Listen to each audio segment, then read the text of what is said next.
A Letter for Bob by Kim Rogers. Illustrated by Jonathan Nelson. Dear Bob, Mom and Dad told me about the day that they bought you at the dealership when I was a baby. Everyone was so excited and I giggled in my car seat. They said that your paint sparkled in the sun, your seats felt feather soft, and you had that new car smell that made Mom and Dad act like us kids on Christmas morning. Every car deserves a name, so when I could talk, I called you Bob. Bob stuck with the rest of the family too. It fit. Strong, fun, trustworthy. Bob. We've made so many memories with you. At the Wichita annual dance, putting on regalia. You were near when I danced my very first tiny tots. And a few years later when I ate too much fry bread at the Indian Hills powwow and, uh-oh, you didn't seem to mind. Sorry about that.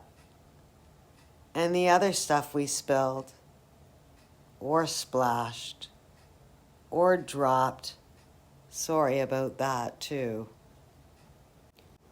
On our vacation from Oklahoma to Grand Teton when we spotted the moose in the bristly sagebush, Mom yelled, "Get in the car now!" And you sped away so fast.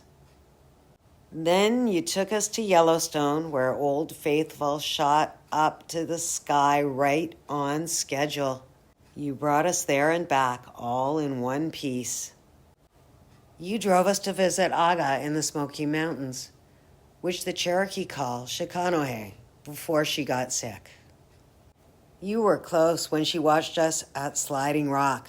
The water was so cold it took our breath away.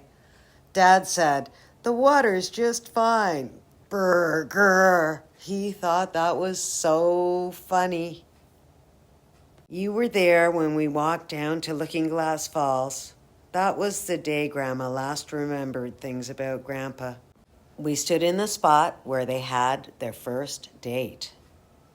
You got us to Casey's ball games and Abby's lacrosse tournaments and the Oklahoma State Fair, to school, the library, to friends' houses, and to the dog park with Max. You took us to the hospital when Jenna was born, and then when we brought her home, you were with us. You drove us to show Jenna off at Auntie Deirdre's house, where all the cousins gathered to celebrate her birth with Indian tacos and strawberry cake. You were a big part of our family, always waiting to take us on another adventure or drive us home. When your paint got dull or dirty, we washed and shined you up real nice. When you needed a tune-up or repair, Mom and Dad were there. When we got into a fender bender, you kept us safe, and we took care of you then too.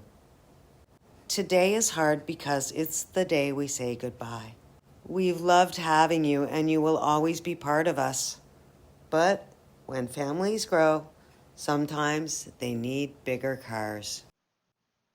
We will never forget you, Bob. Sue Dietz for the memories.